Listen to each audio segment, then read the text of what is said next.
जरा सोचिए, आधी रात को आपके पास एक पेशेंट आ रहा है और वो अपने पेट के निचले हिस्से दाई तरफ हाथ रखकर बता रहा है कि उसे वहां बहुत ज्यादा दर्द हो रहा है। और आपके पास बस 10 सेकंड है यह तय करने के लिए कि उसे वो दर्द गैस की वजह से हो रहा है या फिर अपेंडिक्स फटने की वजह से हो रहा है। जस्ट मान लीजिए कि उसकी जान खतरे में है, तो आप क्या करोगे? तो hello guys, welcome back to my channel. I am Krishna Shah from Akhand Government Akhandanand Ayurvedic College Ahmedabad. तो आज आपको इसी क्वेश्चन का आंसर इस वीडियो में मिलेगा। देखिए, एक आम इंसान होगा वो कंफ्यूज हो जाएगा, लेकिन जो स्मार्ट डॉक्टर होगा वो कंफ्यूज नहीं होगा। क्यों? क्योंकि उसके दिमाग में हमारे पूरे पेट का एक सीक्रेट मैप रेडी होता है। वो सीक्रेट मैप है 9 एब्डोमिनल रीजन्स। तो आज हम इसी वीडियो में 9 एब्डोमिनल रीजन्स के बारे में पढ़ेंगे। तो ये 9 एब्डोमिनल रीजन्स समझने से पहले मैं आपसे एक सिंपल क्वेश्चन पूछूंगा। मान लीजिए कि किसी पर्सन को नाभि के ऊपर चेस्ट में थोड़ी सी जलन हो रही है, तो क्या वो उसे एसिडिटी की वजह से ही हो रही होगी या फिर कुछ और रीजन भी हो सकता है? क्योंकि बहुत बार हमें क्या लगता है कि ऐसे चेस्ट में जलन हो रही है तो चेस्ट में या फिर एब्डोमिन में थोड़ी सी जलन हो रही है, अम्बिलिकस के ऊपर या कहीं भी, तो हमें लगता है कि ये गैस की वजह से ही होगा। पर ये ऑलवेज सही नहीं है। ये साइलेंट हार्ट अटैक भी हो सकता है।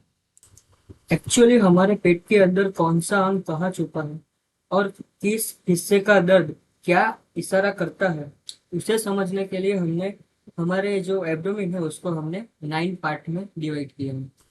तो 9 हिस्सों में हमारे एब्डोमेन को कैसे बांटा है वो देखते हैं।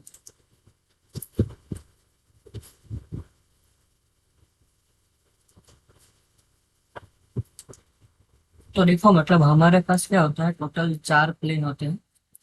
2 प्लेन होते हैं एकदम वर्टिकल और 2 प्लेन होते हैं हॉरिजॉन्टल। एक 2 प्लेन है एकदम हॉरिजॉन्टल। एक सेकंड।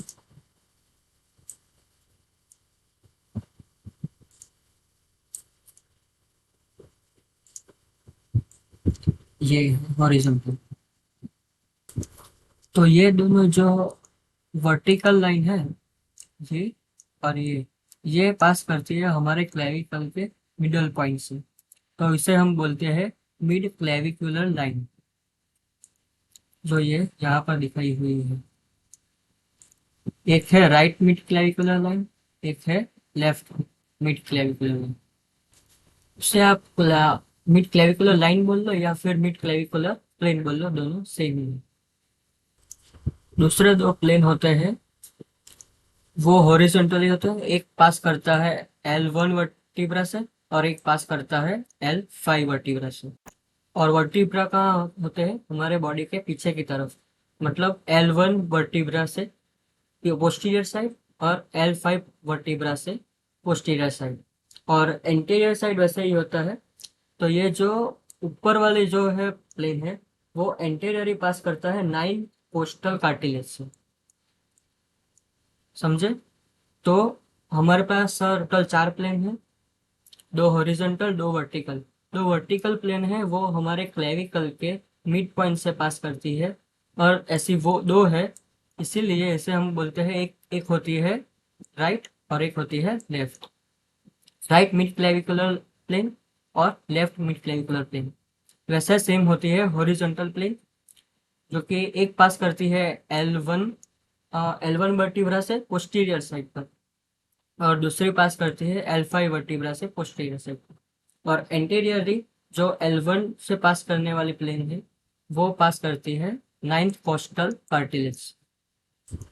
अब एक और बात याद रखनी है कि ये जो L1 वाली जो लाइन है, ये जो पास करती है, तो वो जो हमारे स्टमक का एक पालोरिक रीजन वाला पार्ट आता है, तो उसे वो क्रॉस करती है। तो इसीलिए इस प्लेन को हम ट्रांसपाइलोरिक प्लेन भी बोल सकते हैं। तो ये एक याद रखना है, जो L1 से पास करती है जो प्लेन, उसे हम ट्रांसपाइलोरिक प्लेन भी बोलते हैं। फिर ये जो नीचे वाली लाइन है वो कहाँ से पास करती थी, एल 5 वर्टिब्रा से। तो ये जो L5 वर्टिब्रा से पास करने वाली जो प्लेन है, वो जो हमारा हिप बोन होता है उसकी उसके एक पार्ट होता है इलियक क्रेस्ट। तो ये जो इलियक क्रेस्ट होता है उसके ट्यूबरकल्स होते हैं, उसको हम ज्वाइन करते हैं एक लाइन से। तो वो लाइन से भी ये पास करता है ये प्लेन। तो इसीलिए इस प्लेन को हम ट्रांस ट्यूबरक्यूलर प्लेन भी बोल सकते हैं। देखिए फिर से बोल रहा हूँ, हमारे हिप बोन पे हमारे हिप बोन में एक पार्ट होता है इलियक इलियक क्रेस्ट, उसके ट्यूबरकल्स होते हैं। तो ये जो ट्यूबरकल्स को हम जब ज्वाइन करते हैं तब एक लाइन ड्रॉ होती है, तो वो लाइन को पास करता है ये प्लेन। कौन सा, ये जो L5 वर्टिब्रा वाला प्लेन है वो। तो इसीलिए इस प्लेन को हम ट्रांस ट्यूबरक्यूलर प्लेन भी बोलते हैं। तो आई होप इतना आप समझे होंगे। टोटल चार चार प्लेन है। दो प्लेन वर्टिकल है, right mid clavicular plane, left mid clavicular plane, ये समझ गए। फिर दूसरा है हॉरिजॉन्टल प्लेन। हॉरिजॉन्टल प्लेन में एक है जो कि L1 वर्टिब्रा से पोस्टीरियरली पास करता है, एक है L5 वर्टिब्रा से पोस्टीरियरली पास करता है। जो L1 से पोस्टीरियरली पास करता है उसे हम बोल सकते हैं ट्रांसपाइलोरिक प्लेन, क्योंकि वो प्लेन हमारे स्टमक के पाइलोरिक रीजन को पास करता है। फिर जो L5 वाला जो प्लेन है वो पास करता है इलियक क्रेस्ट के ट्यूबरकल को, इसीलिए उसे हम बोलते हैं ट्रांस ट्यूबरक्यूलर प्लेन। अब आप खुद देखो यहाँ पर कि ये जो चार प्लेन है उसकी वजह से यहाँ पर कितने पार्ट्स बने। तो ये देखो यहाँ पर एक रीजन ये बना, ये एक, ये एक, फिर ये ये ये ये और ये, टोटल कितने हुए, 9 रीजन्स। तो इसीलिए हम बोलते हैं एब्डोमिनल टोटल 9 रीजन। तो अब एक के बाद एक रीजन को समझाता हूँ।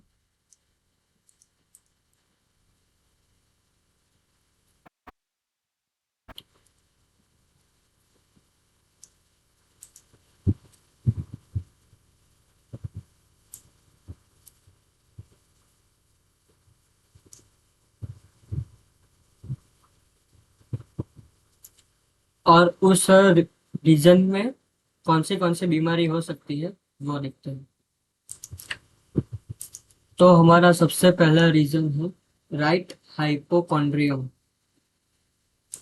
कौन सा रीजन है, राइट हाइपोकॉन्ड्रियम। देखो इस फर्स्ट रीजन के पीछे हमें एक ऑर्गन ऑब्वियसली दिख ही रहा है, वो कौन सा है, लिवर। तो हमारे राइट हाइपोकॉन्ड्रियम में कौन से ऑर्गन आते हैं, लिवर और गॉल ब्लैडर। तो अब इसकी बीमारी देखें तो ऑब्वियसली लीवर आया है तो लीवर से जो रिलेटेड बीमारी होगी वही होगी, जैसे कि हीमेटोमीगेली हो गया। फिर हमारा दूसरा ऑर्गन कौन सा है, गॉल ब्लैडर। तो गॉल ब्लैडर के रिलेटेड बीमारी होगी जैसे कि कॉलिसिस्टिस। अब सबको पता ही होगा हीमेटोमीगेली में मतलब हिपेटोमीगेली, सॉरी हिपेटोमीगेली। हिपेटोमीगेली में क्या होता है, लीवर का साइज बढ़ जाता है। तो समझ गए पहला कौन सा है, राइट हाइपोकॉन्ड्रियम। उसमें कौन से ऑर्गन आते हैं, लिवर और गॉल ब्लैडर। लिवर से रिलेटेड हमारे डिसीज है हिपेटोमीगेली, और गॉल ब्लैडर से रिलेटेड है कॉलिसिस्टिस। फिर हमारा दूसरा रीजन आता है, उसका नाम है एपिगैस्ट्रियम। एपिगैस्ट्रियम में हमारे कौन से ऑर्गन होते हैं, सिंपली है स्टमक, फिर है ड्यूडेनम, फिर है पेंक्रियास। तो यहाँ का सिंपल है, स्टमक आया है मतलब एसिडिटी हो सकती है, फिर पेप्टिक अल्सर हो सकता है। और एक इम्पोर्टेंट बात मैंने वीडियो के स्टार्टिंग में बताया था कि अगर हमें एब्डोमिन में, हमारे छाती के भाग के नीचे एब्डोमिन में अगर हमें दर्द हो रहा है किसी पर्सन को, या फिर दर्द हो रहा है, तो हमें ऐसा ही मानना चाहिए कि उससे गैस ही होगा। तो ये बिल्कुल गलत है, उससे माइन्यूट हार्ट अटैक भी हो सकता है। कई बार क्या होता है कि हमें हार्ट अटैक होता है, इसकी वजह से इस रीजन में एपिगैस्ट्रियम में भारीपन जैसा महसूस होता है, और उस डिसीज को हम बोलते हैं मायोकार्डियल इंफार्क्शन, MI। तो ये इससे रीजन में होता है, और हम उसे गलती से गैस मान लेते हैं तो भारी प्रॉब्लम हो सकती है। फिर तीसरा हमारा पार्ट है लेफ्ट हाइपोकॉन्ड्रियम। क्या बोलते हैं? Left hypochondrium. उसमें स्टमक का थोड़ा सा पार्ट आ जाएगा, फिर स्प्लीन आ जाएगा, और लेफ्ट कॉलिक फ्लेक्सर आ जाएगा।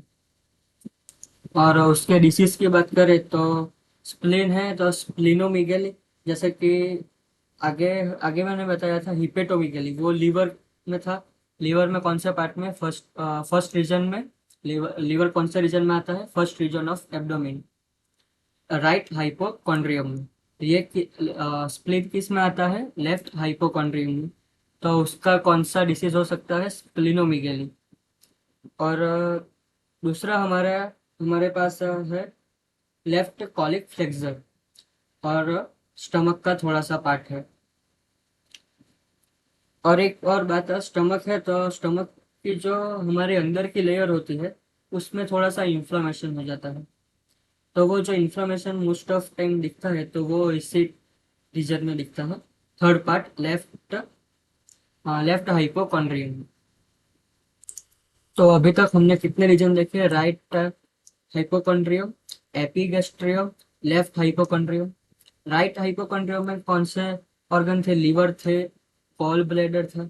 फिर एपिगैस्ट्रियम में कौन सा था? स्टमक था, ड्यूडेनम था, पेंक्रियास था। फिर लेफ्ट हाइपोकॉन्ड्रियम में स्टमक है, उसका थोड़ा पार्ट स्टमक का, फिर स्प्लीन हो गया, फिर लेफ्ट कॉलिक फ्लेक्सर। और हमारा ये फोर्थ रीजन है राइट लंबर रीजन। तो इसमें आते हैं राइट किडनी, फिर असेंडिंग कॉलन आता है। देखिए ये राइट लंबर है, तो ये कौन सा होगा? Left lumbar. यहाँ पर राइट किडनी थी तो यहाँ पर लेफ्ट किडनी होगी।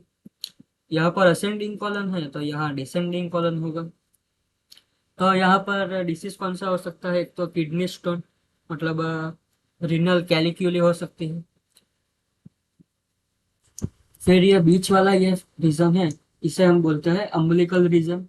यहाँ होता है स्मॉल इंटेस्टाइन, फिर होता है आईवी से मतलब इंफीरियर वेना केवा, फिर अयोर्टा। तो अभी तक हमने क्या देखा? राइट हाइपोकॉन्ड्रियम, लेफ्ट हाइपोकॉन्ड्रियम, बीच में था एपिगैस्ट्रियम, यहाँ पे है राइट लंबर, यहाँ पर है लेफ्ट लंबर, ये है अम्बिलिकल रीजन। फिर मैंने आपको बताया था कि ये जो L5 वर्टिब्रा है वो पास करती है हिप बोन के इलियक क्रेस्ट के ट्यूबरकल से। तो इसीलिए इस ये सेवंथ और ये जो नाइन्थ, ये दो जो रीजन है उसका नाम हमने बोला है इलियक फोसा। ये है right iliac fossa, left iliac fossa. तो राइट इलियक फोसा में क्या क्या होता है? एक तो सिकम होगा, फिर अपेंडिक्स होगा। फिर लेफ्ट इलियक फोसा में क्या होगा? सिग्मोइड कॉलन होगा। फिर ये बीच वाला जो हिस्सा बचा है उसे हम बोलते हैं हाइपोगैस्ट्रियम। हाइपो मतलब नीचे और एपी मतलब ऊपर। ये क्या था? एपिगैस्ट्रियम मतलब ऊपर वाला। तो ये है हाइपोगैस्ट्रियम। तो यहाँ पर क्या होगा? यहाँ पर होगा यूरिनरी ब्लैडर और स्मॉल इंटेस्टाइन का थोड़ा सा पार्ट।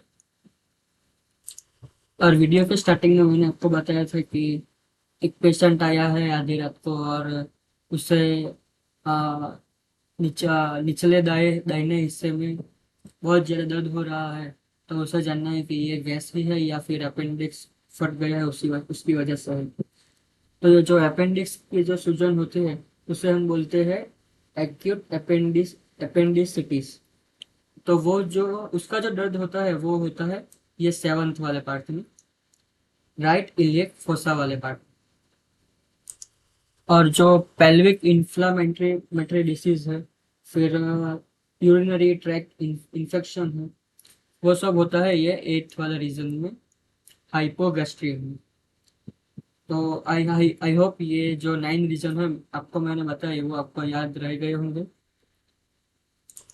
एक बार फिर से नाम बता देता हूँ।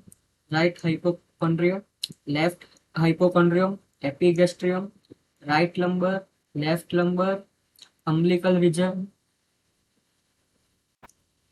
Right iliac fossa, left iliac fossa और हाइपोगैस्ट्रियम।